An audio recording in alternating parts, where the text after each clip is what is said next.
A nombre de la Universidad Nacional Intercultural de la Selva Central Juan Santos Atahualpa, de toda esa comunidad universitaria, la ponencia bajo el título Perspectivas educativas para investigaciones interculturales en la tercera década del siglo XXI, en el cual nos encontramos. Y precisamente porque nos aúna esta ocasión tan hermosa. Kanan, ay, kushisham, achka puyaygo, imay manaktalima rakay encuentro caro. Ahí está la traducción en el quechua huanca. Es otro de los idiomas ancestrales de la región Junín, en el centro del Perú. Haipimi, ya, ay, kushishakaya. Por eso estoy muy contento. Yapanchik, imay manaktapis, lular. Todos nosotros vamos a hacer muchas cosas. Y ahí nomás va el saludo. Espero les guste.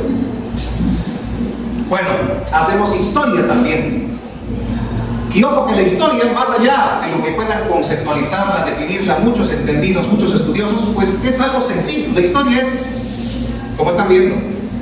Y alguien dirá, pero ¿cómo va a ser el conjunto de Sí, pues, es que es la serie de sucesión de sucesos sucedidos sucesivamente y que seguirán sucediendo por los siglos de los siglos siempre. ¿Qué tal? Una decena de veces, lo repito por favor, es la serie de sucesión de sucesos sucedidos sucesivamente y que seguirán sucediendo por los siglos de los siglos siempre. Muy bien, les dejo. Casualmente también he encontrado, revisando siempre la literatura, importantes frases que nos deben hacer reflexionar. Dice: la historia, émula del tiempo, de las acciones, testigo de lo pasado, ejemplo y aviso de lo presente, advertencia de lo porvenir. El gran Miguel de Cervantes. Algo mucho más impactante: en algún lugar algo increíble está esperando ser conocido. El gran Carl Sagan, que ya en paz descansa. Cada día sabemos más y entendemos menos, según el gran Albert Einstein. Efectivamente se cumple, aunque ya está en la tumba, pero nos ha dejado esta frase célebre, este pensamiento tan sabio. Y los hombres inteligentes quieren aprender, los demás quieren enseñar, según Anton Chekhov, el ruso. Bueno, pues, entonces aquí estamos para aprender, luego enseñar. Precisamente estos son los aspectos y temas para investigaciones interculturales actuales y contextuales, como puede ser en Perú y en Cuba, y en otros contextos a nivel mundial. Y vamos a hacer alusión al credo, a la religión, a la fe, a la filosofía, a la cosmovisión, esas creencias que tenemos desde nuestra niñez y que datan desde hace muchísimo tiempo. Así como también en los idiomas, la lingüística, porque de lo contrario, ¿cómo los habríamos entendido los seres humanos? Pregúntense, preguntémonos todos. ¿Cómo logramos entendernos los unos a los otros? ¿De dónde nació? Recuerdo en algunas de las clases que tuvimos en pregrado, uno de los catedráticos solía decir: ¿cómo así nace el lenguaje? Uno de los tantos relatos de la onomatopeya es que se trataba de imitar al sonido de la naturaleza. Por ejemplo, el trueno. Trum, trum. Y de ahí viene pues el trueno. Tenemos un roedor comestible, ojo, en el Perú. Se llama cuy. ¿Pero por qué se llama cuy? Porque hace ese sonido. Cuy, cuy, cuy. De ahí viene ese nombre. Bueno, avanzamos. También en el aspecto político, ¿no? A nivel de gobierno, de poder, porque también es interesante estudiar dentro de la perspectiva intercultural. Así también las costumbres, tradiciones, la idiosincrasia. ¿Cuántos de ustedes conocen a un artista que suele cantar? ¿A quién le importa lo que yo haga? ¿A quién le importa lo que yo diga? Yo soy así, así seguiré, nunca cambiaré. Y bien, todavía no. Pero precisamente ahí está la idiosincrasia. Más explicado no se podría dar. En una canción, costumbres, tradiciones las tenemos. Creencias que tenemos desde nuestros ancestros, nuestros antepasados.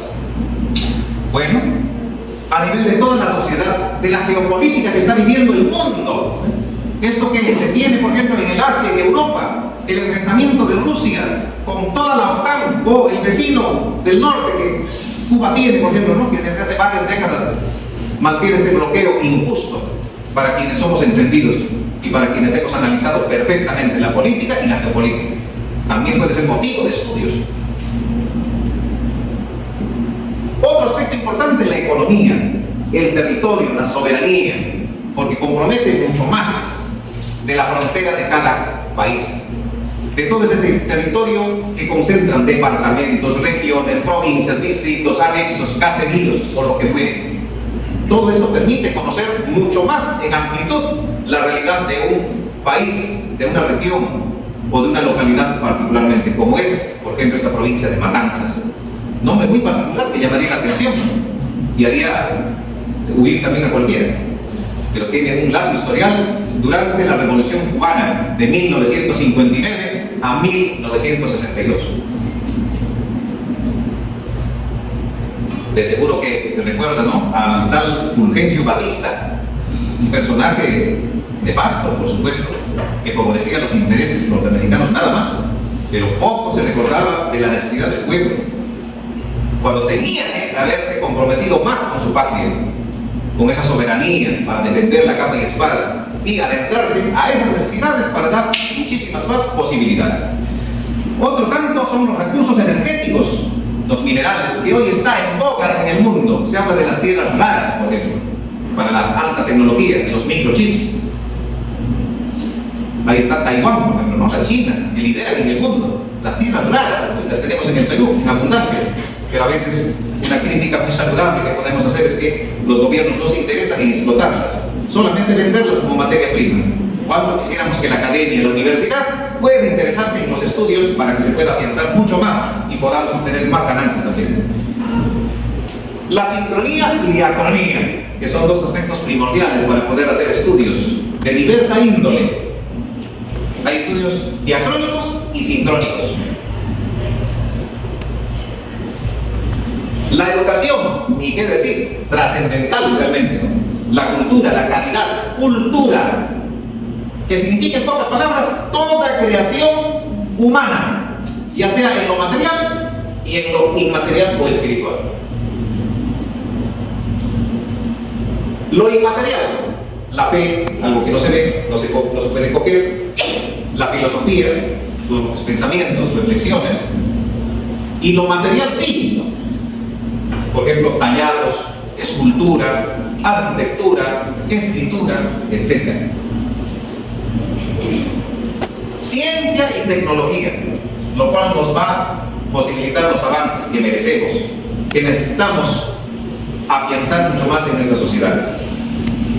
De seguro que se va a superar esto de la electricidad aquí en Cuba. Es comprensible. En alguna ocasión también nosotros, en la década de los 80 y parte de los 90, tuvimos apagones, toques de queda, o en algunos casos también una limitación en el fluido eléctrico. Es comprensible. No os preocupéis que 6 por 6 es 36, solía decir un maestro nuestro, ¿no?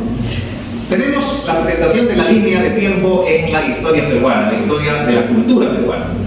Data de muchísimo tiempo. Algunos afirman con unos 20.000 años antes de Cristo. 20.000 años de Cristo, antes. En Pajaicasa. Es un sitio en la región Ayacucho, en la parte central del Perú también, al sur de la región Junín, donde se encuentra nuestra universidad. Y pues, como ven en la línea de tiempo, se describe una serie de lugares, ¿no? La Uricocha, Paiján, está también la gran cultura caral, que ha conquistado el interés del mundo entero, porque se ha demostrado fehacientemente que tiene más de 3.000 años antes de Cristo en su pleno auge, desarrollo. Cuando se estaban iniciando la construcción de las pirámides de Egipto, pues precisamente Caral florecía en el Perú. Y hago remembranza de ello y hago gala también, porque es la ciudad más antigua de toda América, demostrado científicamente. Y así pasaron las demás culturas que ustedes pueden visualizar. Chavín, más adelante, Tiahuanaco, que compartimos con Bolivia. También Paracas, Nazca, Moche, Chimú, y más adelante vamos a llegar a la cultura incaica, eso que fascina al mundo entero, con nuestra séptima maravilla, Machu Picchu. que ojalá cuando visiten Perú puedan también llegar a ese sitio tan fascinante. Entonces, todo este bagaje cultural, pues ahí está, representado en su arquitectura. Dice, una imagen vale más que 1000 palabras. Les estoy demostrando entonces hay 4000, ¿no es cierto? Son 4 imágenes lo más que he podido apuntar.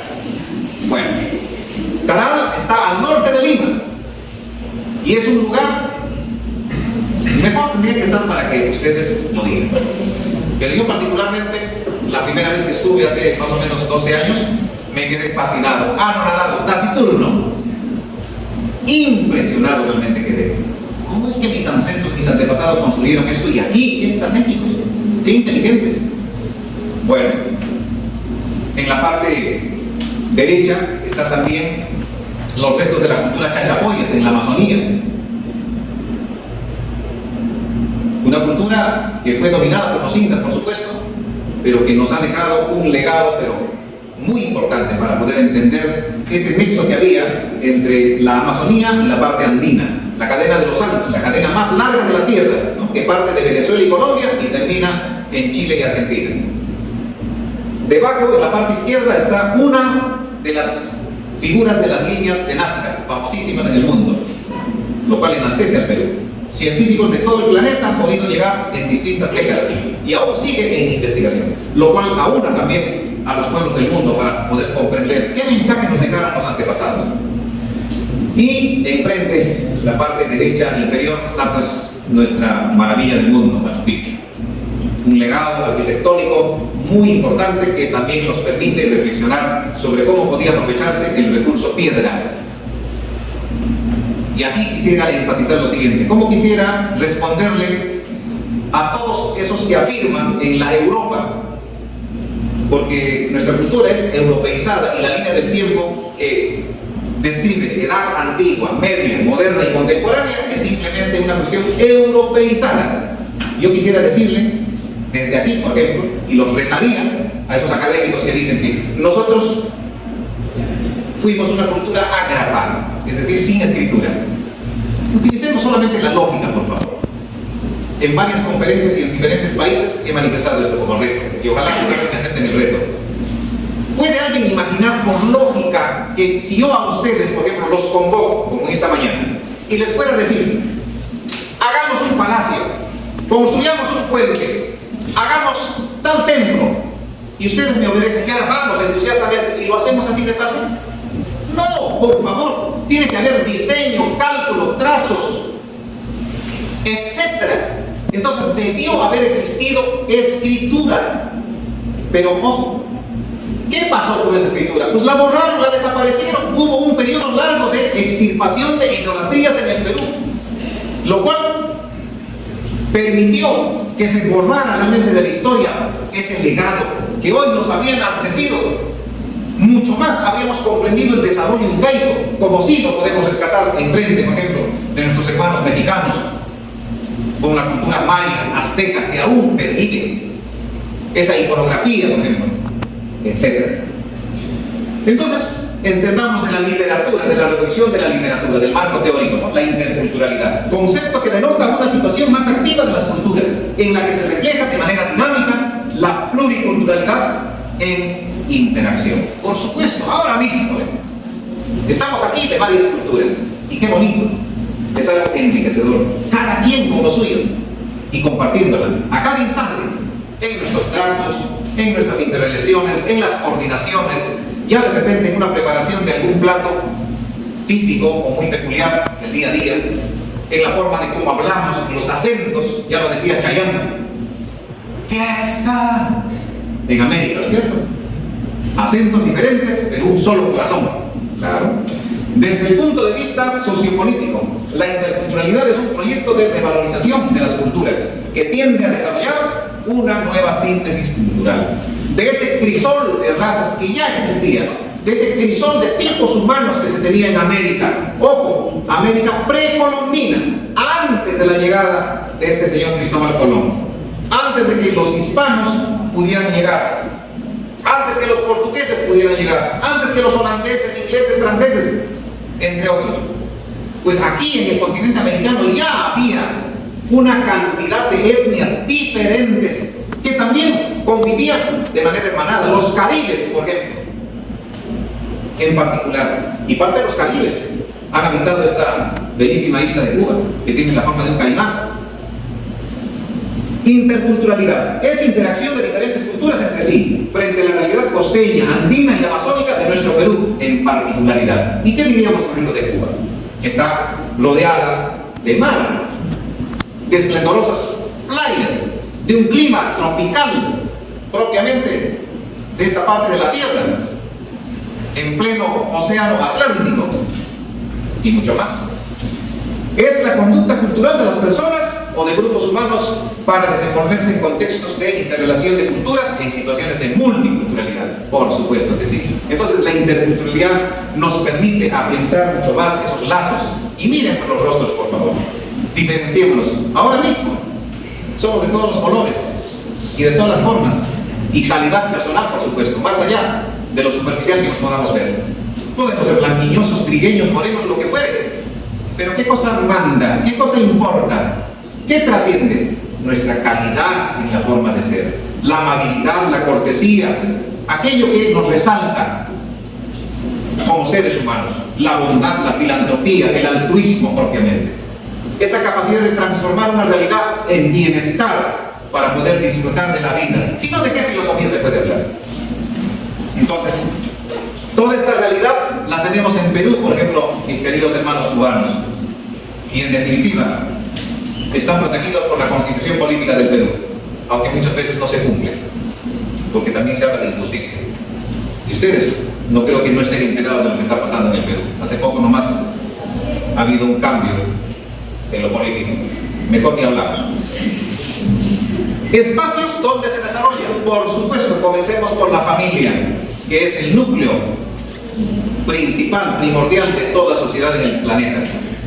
Desde ahí parte, cuando dos seres deciden unirse, por ejemplo, en matrimonio, o en convivencia nada más, pero jurándose amor eterno y colaboración mutua en el día a día. Fíjense, dos seres humanos, varón y mujer, comprometidos a hacer vida en común. Cuando vienen los hijos también, propiamente, para que puedan criarlos, cada quien cumpliendo con sus responsabilidades. Qué interculturalidad viva en la familia, y qué hermosa también. Las relaciones económicas, sociales y políticas tienen mucho que ver, y por eso ahí se desarrolla también la interculturalidad. En las instituciones públicas y privadas, lógicamente, hasta por necesidad, más allá que por compromiso fiel de cada quien. En la comunidad en general, en el día a día, cuando nos transportaban, compartíamos conocimientos, ya sea del que me informaba o yo también bajo cultura general que tenía. Medio ambiente en general, ahí también se desarrolla increíblemente en el territorio pleno, en toda esa soberanía que compartimos a nivel de fronteras, en la institución educativa, sea de educación inicial, primaria, secundaria o del nivel superior en el que nos encontramos, por ejemplo. Con particularidad, hermanos, permítanme compartir que en la selva central hace algunos años se organizó la primera convención de sabios y líderes. Los sabios de cada comunidad, no solamente por la vejez, por la antigüedad que tenían en edad, en años cronológicos, sino por esa sabiduría acumulada a través de los años que podían compartir con las generaciones jóvenes. Qué hermoso, ¿no? Y ahí tenemos, por ejemplo, la concentración de varios grupos. Ojo que en la región Junín, en el centro del Perú, se tiene comunidad Asháninca, Yanesha, Caquinte, también la comunidad Quechua, y otra comunidad muy próxima son los Shipibo-Onibo, ¿no?, que compartimos con la región Ucayali. Muy bien. Entonces, ¿cómo practicar la interculturalidad? Bueno, ahí están los espacios que permítanme leérselos. A través de la confianza y el respeto que debe prevalecer siempre y en cada momento. Bajo el intercambio de saberes y experiencias que debemos afianzarle el día a día, en las aulas, fuera de ellas, en todos los espacios, habidos y por haber, dicen otros. Bajo una cooperación y convivencia.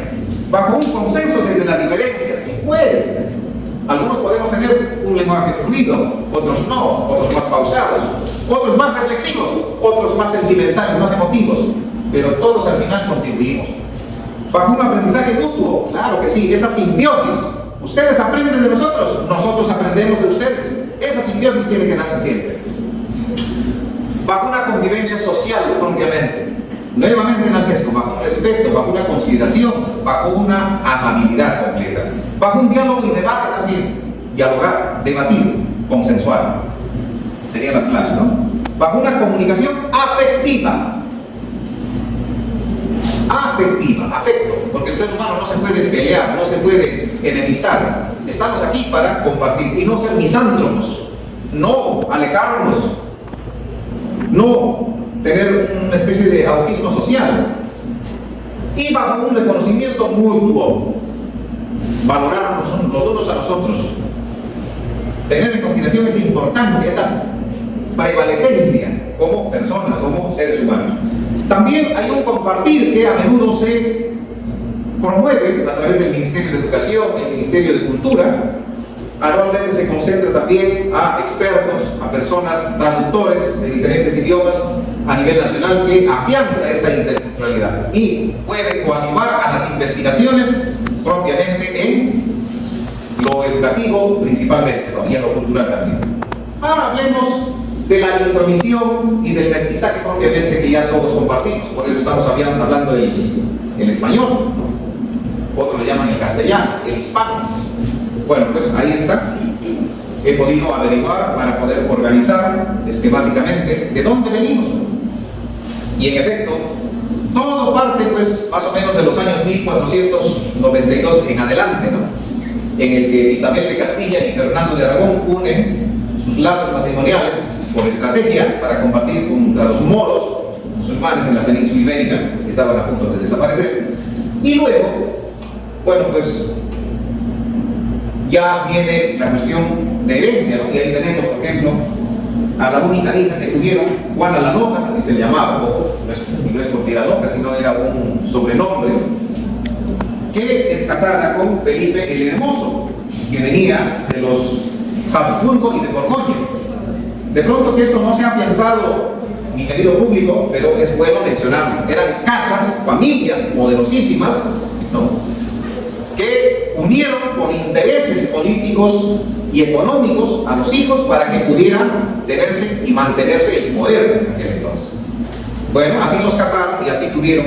Y fruto de esta relación de Juana la Loca y Felipe el Hermoso, nace el gran Carlos V, así se llamaba, Carlos V, o Carlos I en España. Pero este señor se jactaba en decir: mis dominios comienzan por donde aparece el sol y terminan por donde se ocultan. Imagínense esa forma de aseverar. Claro. ¿A qué aludía esto? A las tierras que dominaban desde Filipinas. Si alguien se pierde en Asia, por favor, puede visitar Filipinas y va a hablar el idioma nuestro, ¿no? Por lo menos se va a entender. Pero si visitan otros países, obviamente, pues no se va a poder. Muy difícil. Entonces, desde Filipinas hasta México y el Perú, que eran los dos virreinatos grandes, ¿no? Le llamaban por aquel entonces Virreinato de las Indias. Nueva España en México y Virreinato del Perú, el más importante de toda América y de todo el mundo por aquel entonces. Y obviamente, ¿por qué no? Porque se explotaban los metales preciosos, ¿no? Y dentro de la interculturalidad es bueno afianzar también estos aspectos. Y así comienza, pues miren, el dominio español sobre toda la región americana, incluida Cuba. A ver, el cursor no aparece. Ya, pero aquí también está la isla de Cuba, porque era parte del virreinato de Nueva España. Bueno, estaba entre esos dominios. Ahí está Carlos V o Carlos I en España, y con su otro hijo, en este caso Felipe II. Fíjense, de color rojo es todos los territorios que dominaban España por aquel entonces en el mundo entero. Y desde ahí tenemos esa herencia de la hispanidad. En esos países aún se conserva el idioma español. Ojo, esto es bueno conocer por cultura general también. Ahora, dentro de la interculturalidad, para poder hacer investigaciones, también es bueno recordar la influencia ideológica de las diferentes revoluciones que se tuvo. Entre ellas, la Revolución Norteamericana de Estados Unidos, en este caso, del 4 de julio de 1776. Así como también la Revolución Francesa de 1789, un 14 de julio, donde se tuvo la Declaración Universal de los Derechos del Hombre y del Ciudadano, la famosa mano, donde se conquistó la libertad, igualdad y fraternidad, lo cual sirvió para el derecho también, para que se pudiera tener propiamente las leyes, más allá de este código de Hammurabi que establecía la ley del talión, esa ley del ojo por ojo, diente por diente, si lo hemos escuchado en algún momento, y si lo hemos afianzado mucho más todavía. Otra revolución tan importante, la que se tuvo aquí, y antes de esa, la Revolución Mexicana entre 1910 y 1917.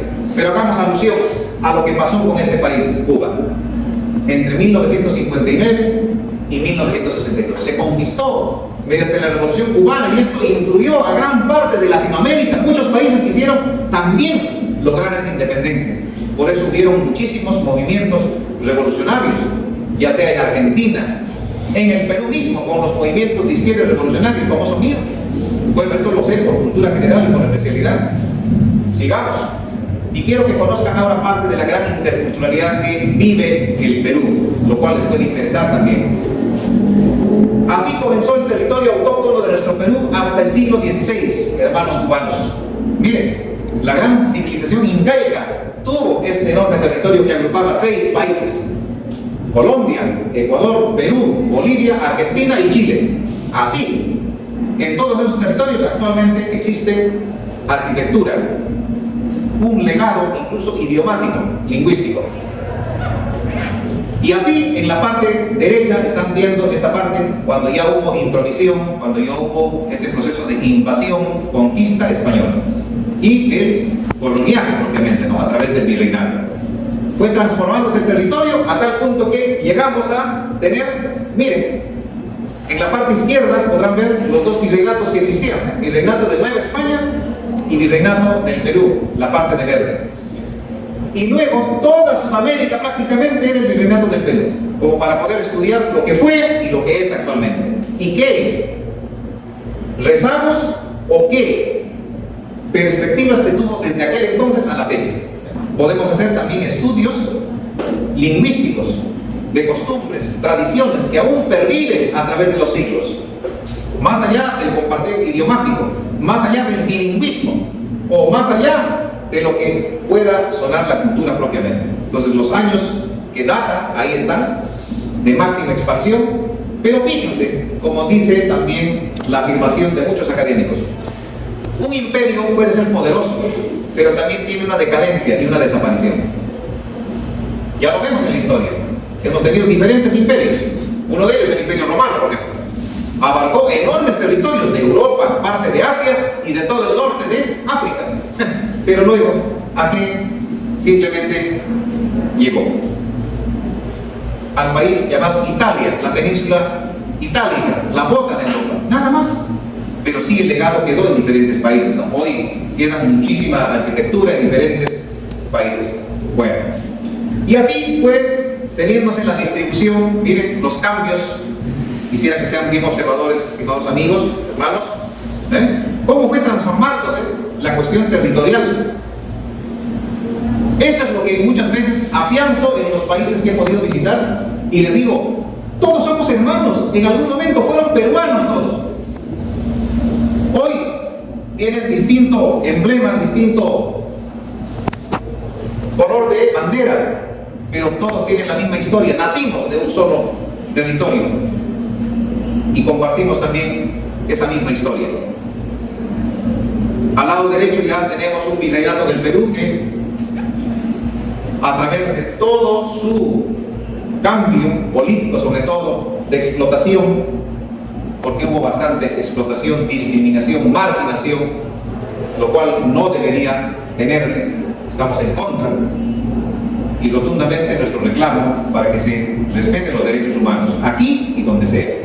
Entonces, estos cambios han permitido llegar a diferentes reflexiones, que la interculturalidad nos permite hermanarnos, más allá de las diferencias y más allá de todo este proceso evolutivo territorial, vuelvo a decir.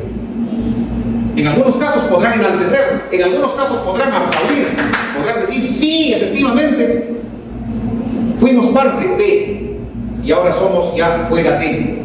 Sí, pues, aquí también les comparto diferentes territorios que se fueron perdiendo en todo ese proceso evolutivo, cuando cedimos a diferentes países, pero esos territorios siguen compartiendo algo similar, algo totalmente propio de esas otras comunidades.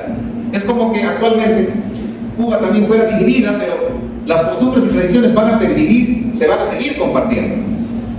Bueno, actualmente el mapa del Perú es este, el de la derecha, el de la sombra también, el de negro en este caso, y sus distintas formas de división territorial a través de regionalizaciones.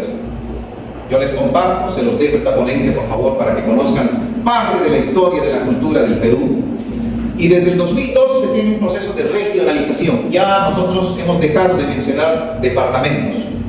Lo que más antes era departamento de Junín, hoy se llama región Junín. Departamento de Lima, hoy es región Lima. Y así sucesivamente a lo largo y ancho del Perú.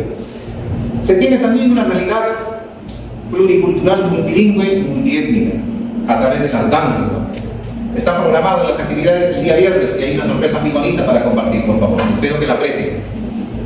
Lo saben ustedes, los chicos han ensayado día y noche. Van a hacer su máximo esfuerzo y propiamente quien les habla. Entonces hay un mapa lingüístico del Perú que describe, por ejemplo, los distintos quechuas y los otros idiomas amazónicos. En promedio 48 lenguas ancestrales que se tienen en el Perú, lo cual permitiría pues hacer estudios bastante profundos y obviamente que puedan trascender fronteras. Cuando ustedes visiten a nuestra universidad, esperemos afianzar todo eso. Entonces la interculturalidad en el Perú pues permite conocer usos, costumbres, tradiciones en los platos típicos, en la forma de vestimenta, fíjense. Y no solamente es la costumbre, tradición de lo que vistieron los ancestros, sino también es por la cuestión climática. Les digo lo siguiente y por favor no se asombren.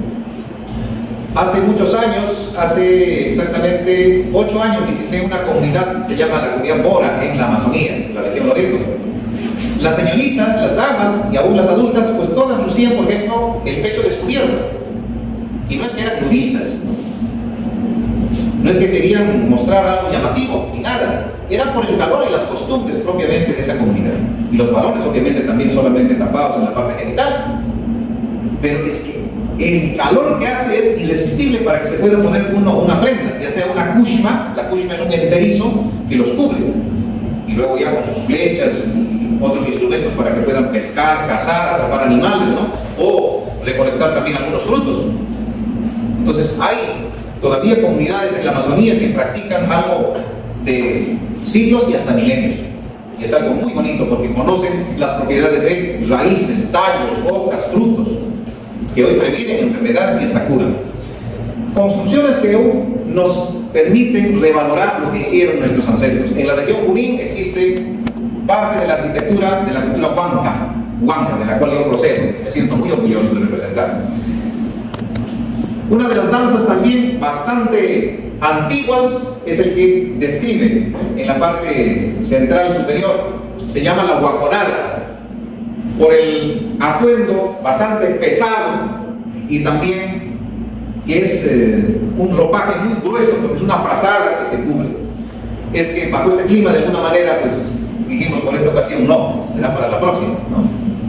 Pero sea como fuere, les estoy presentando, se llama la guaconada. Es una danza que describe los justicieros, para aquel que se comporta mal, para aquel hijo que era desobediente, majadero, o para aquel esposo que podía engañar a la esposa, o de los hijos desagradecidos para los padres, pues había sanción, castigo, ¿no? A través del látigo, podían azotarlos. Ese era el guacón. El de la derecha superior es un danzante de tijeras. Uf, la acrobacia, la agilidad que tiene, obviamente yo no lo podría practicar. Otros jóvenes sí, ¿no? Hacen piruetas de todo tipo que uno se queda pero ahí, ¿no? Asombrado. Una agilidad única que el breakdance queda pero muy limitado. Y algo que sí les puedo adelantar es esa danza que están viendo en la parte inferior. Se llama los Shapish de Chupaca. Es una danza que ha sido declarada patrimonio cultural y como tal pues hay que trascenderla, ¿no? Tiene un largo historial que obviamente voy a resumirlo así. Fíjense todos estos diseños, esta cultura que prepara a través de generaciones en la Amazonía peruana. La cultura Shipibo-Conibo sobre todo. También están los Aguajún, los Shawi, entre otros, en la Amazonía. Algo que resalta al Valle del Mantaro, donde yo vivo. El Valle del Mantaro describe 4 hermosas provincias: Jauja, Concepción, Chupaca y Huancay. Y a menudo se tienen estas artesanías, ¿eh? La fabricación de tejas, que está en la parte izquierda, y fabricación de ladrillos para poder construir las paredes y las casas, ¿no? En las visitas.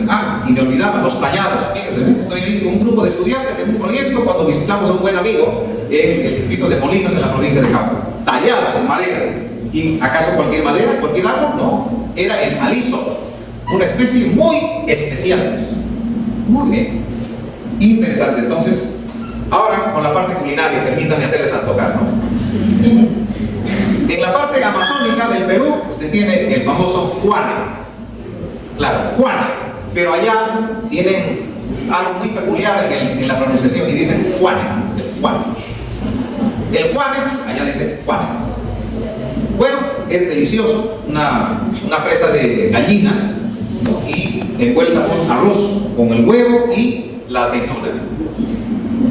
Y las hojas propiamente son de algunas plantas propias del lugar. Debajo están las tantahuabas. Ahora, el 31 de octubre, 1 de noviembre y 2 de noviembre, estos panes se va a compartir por doquier en todas las familias, en todas las ferias allá. Y es que la interculturalidad permite esto. Se refieren a las tantahuabas, dice, ¿no? O sea, los panes con alusión al bebé. Y son riquísimos, ¿no? Caray, porque no es la fecha, no los hemos traído, si no, pues habríamos podido compartir. Las disculpas del caso. Otra cuestión intercultural es la costumbre que tenemos allá. Yo no sé si aquí se practica de esta manera, pero las familias solemos compartir todo lo que en vida fue de nuestro ser querido. A veces le llevamos la comida que le gustaba, hacemos escuchar la música que también solía gustar, y así sucesivamente. Visitamos con flores, ¿no?, en el cementerio, y así sucesivamente. Les sigo haciendo antojar, por favor. Los panes ricos de la provincia de Chupaca, así como también en Jauja y en Concepción, los panes de anís. El cuy, lo que les decía, en la parte superior derecha, el cuy es un roedor grande que se prepara, pero que es riquísimo. Es la comida de los dioses. Aunque en Europa dicen, no, eso es mascota, eso no se puede comer, prohibido. Danger, peligro. Bueno, lo que se pierden ellos. Y debajo está la pachamanca, es decir, algo cocido debajo de la tierra. Primero se calientan las piedras y luego, cuando están sumamente calientes, ya algo blanqueadas, se retira rápidamente y en el hueco que se hizo en el piso se coloca pues la papa, el camote, enseguida piedras. Luego viene la humita, es decir, la masa que se ha preparado del maíz, lo que por aquí le llaman también el elote, pero allá es propiamente el maíz, el choclo le decimos, la parte blanquita, y de esa manera luego se le pone las habas, y previo a esto algo muy especial que olvidé: la carne, lo más importante, ¿no? La carne, y todo eso se envuelve, se tapa, ¿no?, con bastante retama y malva, que es una planta que despide un aroma riquísimo, y se le tapa con tierra, y se espera aproximadamente 1 hora, 1 hora y cuarto, y luego de eso se destapa, y es la comida de los dioses, de verdad. El día que estén allá hay que saborear eso, ¿no? Se llama pachamanca, es lo que está en la parte inferior. Bueno, queridos hermanos cubanos, este es un lindo territorio con la forma de un caimán, de un cocodrilo, que siempre admiré de niño, y ahora estoy en esta isla tan linda, con su bandera hermosa de franjas azules, con una estrella que destaca. Sabemos lo que es una estrella, ¿no? Y ahí está el emblema de la universidad. Entonces hoy debemos compartir propiamente este crisol, esta magnificencia de culturas que tenemos en el mundo entero. Ya no hablemos solamente de Cuba ni de Perú, del mundo entero. Aquí está todo el bagaje de referencias de lo cual he podido sistematizar en este tiempo para compartir en esta linda mañana. Y yo me quiero despedir a través de estas dos frases, ¿no? Es el terreno de la ciencia hablar, y es privilegio de la sabiduría escuchar. Enseñar a quien no tiene curiosidad por aprender es como sembrar un campo sin ararlo, del gran Ticapamela. Para mí ha sido un honor. Basongi, Iraque, sí, fans, Hamaya Sulpay. En todos estoy diciendo gracias, gracias, gracias en diferentes idiomas ancestrales y hasta luego, Hamaya Sulpay, en el quechua huanca. Para mí Universidad Nacional Intercultural de la Selva Central, Juan Santos Atahualpa, la Universidad de los Pueblos Originarios.